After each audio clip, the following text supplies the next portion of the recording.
Load shedding যদি এত থাকে আর আমাদের পবিত্র সংসদে, মহান সংসদে দাঁড়িয়ে যদি মন্ত্রী সাহেব বলেন যে আমাদের কোনো সমস্যা নেই, পর্যাপ্ত মজুদ আছে, তাহলে লোডশেডিংটা কেন হচ্ছে?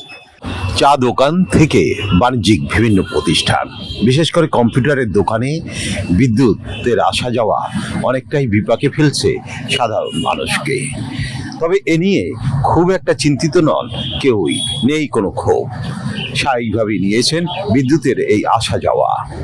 প্রতি ঘন্টা পর পর লোডশেডিং হচ্ছে বরিশালের বিভিন্ন ওয়ার্ডে।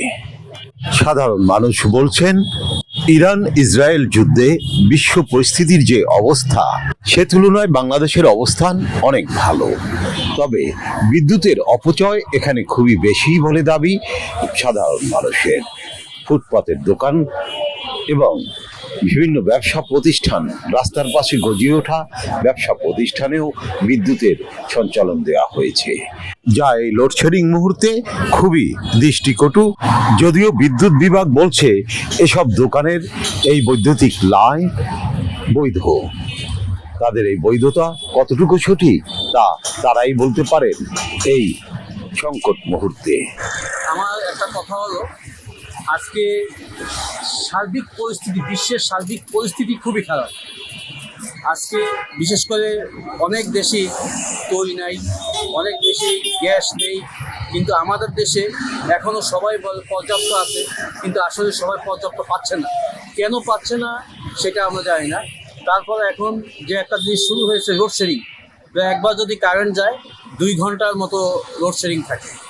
লোডশেডিং যদি এত থাকে আর আমাদের পবিত্র সংসদে, মহান সংসদে দাঁড়িয়ে যদি মন্ত্রী সাহেব বলেন যে আমাদের কোনো সমস্যা নেই, পর্যাপ্ত মজুদ আছে, তাহলে লোডশেডিংটা কেন হচ্ছে?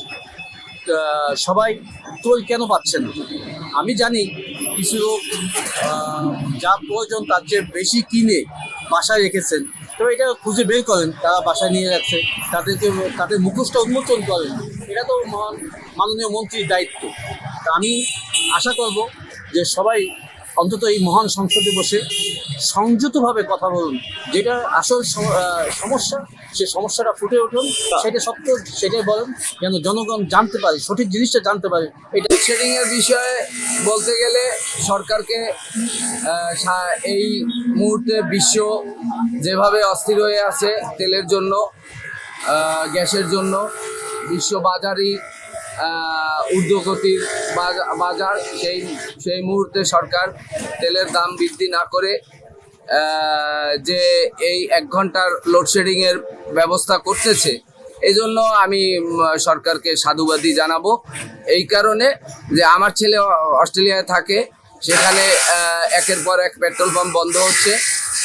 তার ছেলের গাড়ির যেই ট্যাঙ্কি ভরতে তার $105 লাগতো, সেই $5 $105 জায়গায় তার এখন $155 সে তার গাড়ির ট্যাঙ্কি ফুল করতে পারছে। তো সেই দিক থেকে বাংলাদেশ সরকারকে সাধুবাদ না জানিয়ে কোনো উপায় নাই। যে লোডশেডিংটা চলতেছে, এটা দেশের অবস্থা খুবই খারাপ অবস্থা। বাইরের তেল বিদ্যুৎ কোনোভাবেই বাংলাদেশে আসতেছে না। এটা আমাদের সাধারণ মানুষকে খুব স্বাভাবিকভাবে নিতে হইবে। আর সরকারের কাছে আমার বিনীত অনুরোধ থাকবে যেন বিদ্যুৎ ও গ্যাসের দাম কোনোভাবে যেন বৃদ্ধি করা না হয়। সাধারণ মানুষ এমনি খুব কষ্টের ভিতরে আছে, তৈল এবং গ্যাসে এবং বিদ্যুৎ দাম যদি বৃদ্ধি পায়, এটা সাধারণ মানুষের খুব কষ্ট হবে।